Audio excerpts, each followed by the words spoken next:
más apegados a la tierra que los sapos, más viles que los cerdos, más coléricos que los tigres, más perezosos que las tortugas, más débiles que las cañas y más inconstantes que las veletas. En el fondo no tenemos sino la nada y el pecado, y solo merecemos la ira divina y la condenación eterna. Siendo ello así, ¿por qué maravillarnos de que nuestro Señor haya dicho que quien quiera seguirle debe renunciarse a sí mismo y odiar su propia vida? Y que el que ama su alma la perderá, y quien la odia la salvará. Esta infinita sabiduría, que no da prescripciones sin motivo, no nos ordena el odio a nosotros mismos, sino porque somos extremadamente dignos de odio. Nada tan digno de amor como Dios, nada tan digno de odio como nosotros mismos. En segundo lugar, para vaciarnos de nosotros mismos, debemos morir todos los días a nuestro egoísmo, es decir, renunciar a las operaciones de las potencias del alma y de los sentidos, ver como si no viéramos, oír como si no oyéramos, servirnos de las cosas de este mundo como si no nos sirviéramos de ellas. Es lo que San Pablo llama morir cada día. Si el grano de trigo cae en tierra y no muere, queda infecundo, se vuelve tierra y no produce buen fruto. Si no morimos a nosotros mismos y si nuestras devociones más santas no nos llevan a esta muerte necesaria y fecunda, no produciremos fruto que valga la pena, y nuestras devociones serán inútiles. Todas nuestras obras de virtud quedarán manchadas por el egoísmo y la voluntad propia. Dios rechazará los mayores sacrificios y las mejores acciones que ejecutemos. A la hora de la muerte, nos encontraremos con las manos vacías de virtudes y méritos, y no tendremos ni una chispa de ese amor puro que solo se comunica a quienes han muerto a sí mismos, y cuya vida está escondida con Cristo en Dios. En tercer lugar, debemos escoger entre las devociones a la Santísima Virgen la que nos lleva más perfectamente a dicha muerte al egoísmo, por ser la mejor y más santificadora. Porque no hay que creer que es oro todo lo que brilla, ni miel todo lo dulce, ni el camino más fácil y lo que practica la mayoría es lo más eficaz para la salvación. Así como hay secretos naturales para hacer en poco tiempo, con pocos gastos y gran facilidad ciertas operaciones naturales, también hay secretos en el orden de la gracia para realizar en poco tiempo, con dulzura y facilidad, operaciones sobrenaturales. Liberarte del egoísmo, llenarte de Dios y hacerte perfecto. La práctica que quiero descubrirte es uno de esos secretos de la gracia ignorado por gran número de cristianos, conocido por pocos devotos, practicado y saboreado por un número aún menor. Expongamos la cuarta verdad, consecuencia de la tercera, antes de abordar dicha práctica. La acción maternal de María facilita el encuentro personal con Cristo. Cuarta verdad. Es más perfecto, porque es más humilde, no acercarnos a Dios por nosotros mismos, sino acudir a un mediador. Estando tan corrompida nuestra naturaleza, como acabo de demostrar, si nos apoyamos en nuestros propios esfuerzos, habilidad y preparación para llegar hasta Dios y agradarle, ciertamente nuestras obras de justificación quedarán manchadas o pesarán muy poco delante de Dios para comprometerlo a unirse a nosotros y escucharnos. Porque no sin razón nos ha dado Dios mediadores ante sí mismo. Vio nuestra indignidad e incapacidad, se apiadó de nosotros, y para darnos acceso a sus misericordias, nos proveyó de poderosos mediadores ante su grandeza.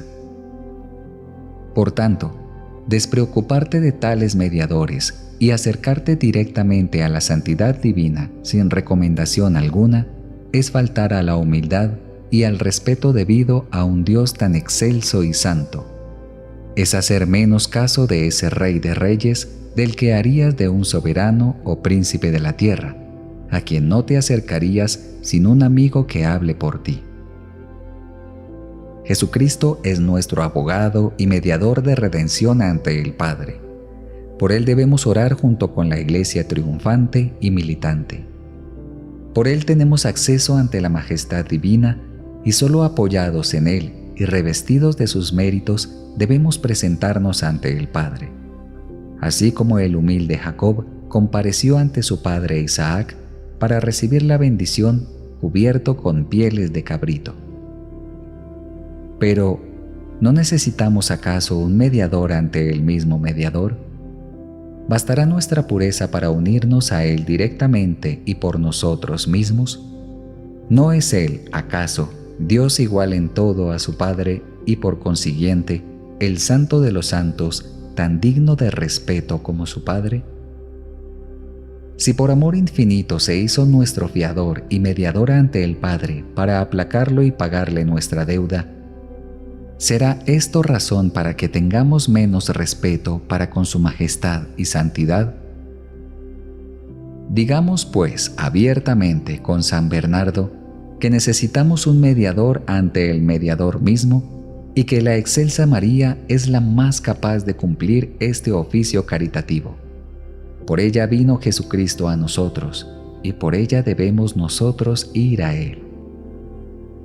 Si tememos ir directamente a Jesucristo Dios a causa de su infinita grandeza y de nuestra pequeñez o pecados, imploremos con filial osadía la ayuda e intercesión de María, nuestra Madre. Ella es tierna y bondadosa. En ella no hay nada austero o repulsivo, ni excesivamente sublime o deslumbrante. Al verla, vemos nuestra propia naturaleza. No es el sol, que con la viveza de sus rayos podría deslumbrarnos a causa de nuestra debilidad. Es hermosa y apacible como la luna, que recibe la luz del sol para acomodarla a la debilidad de nuestra vista.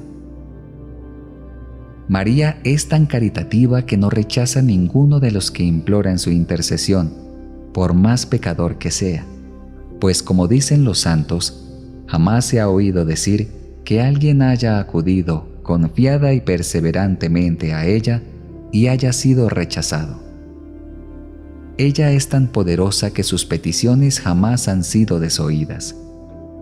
Bástale presentarse ante su Hijo con alguna súplica para que Él la acepte y reciba, y se deje siempre vencer amorosamente por los pechos, las entrañas y las súplicas de su Madre queridísima.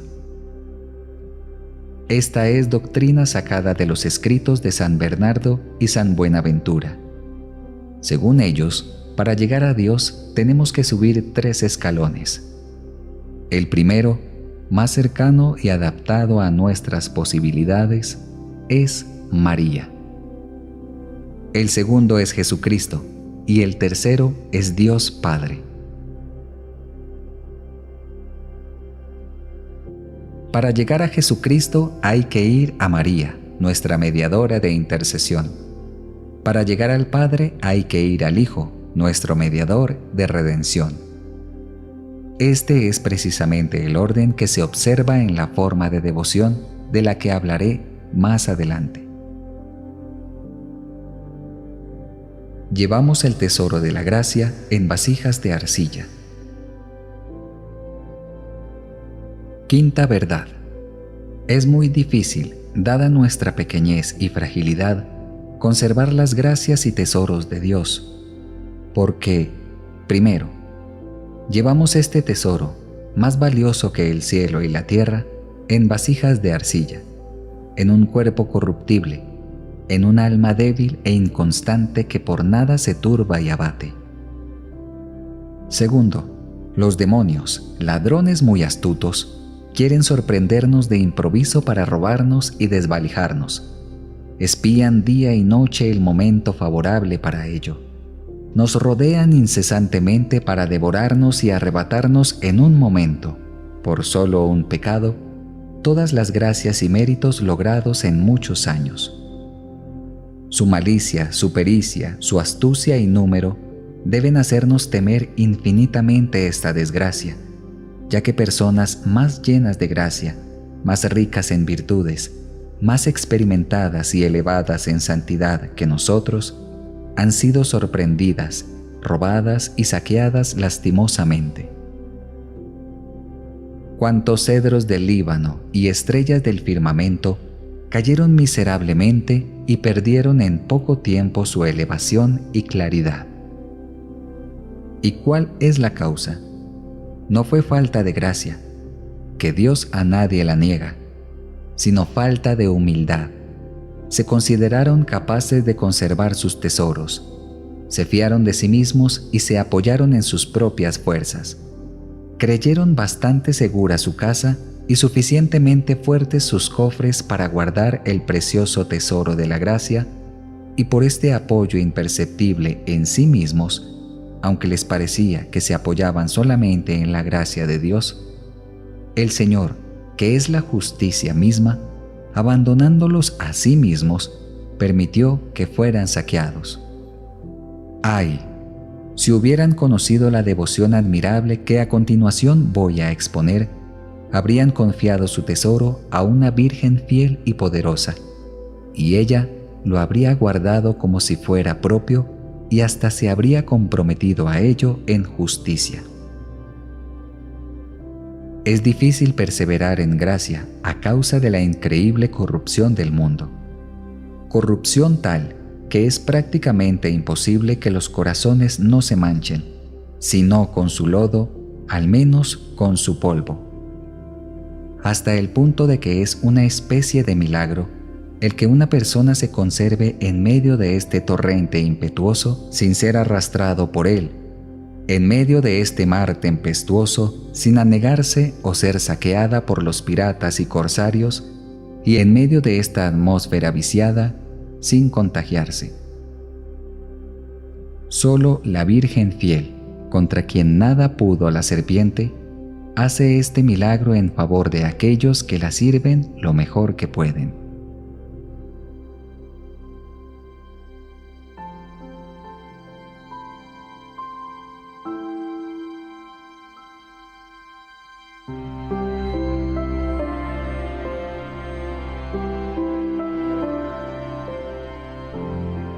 Capítulo 2. Deformaciones del culto a María.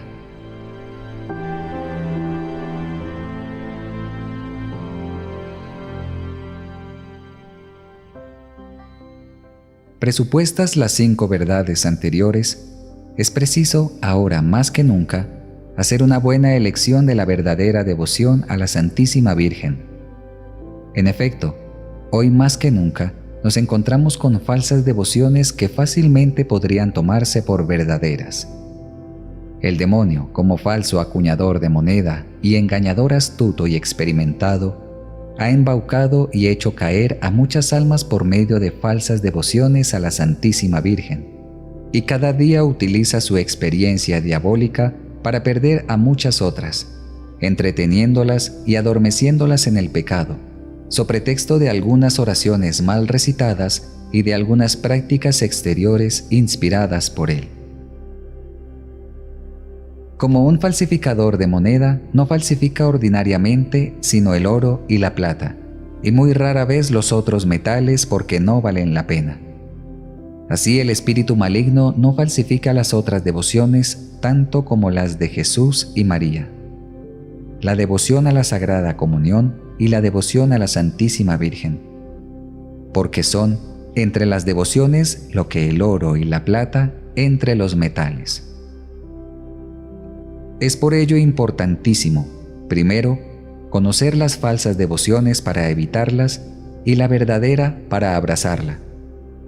Segundo, conocer cuál es, entre las diferentes formas de devoción verdadera a la Santísima Virgen María, la más perfecta, la más agradable a María, la más gloriosa para Dios y la más eficaz para nuestra santificación, a fin de optar por ella. Hay, a mi parecer, 7 clases de falsos devotos y falsas devociones a la Santísima Virgen, a saber, Primero, los devotos críticos. Segundo, los devotos escrupulosos. Tercero, los devotos exteriores. Cuarto, los devotos presuntuosos. Quinto, los devotos inconstantes. Sexto, los devotos hipócritas. Y séptimo, los devotos interesados.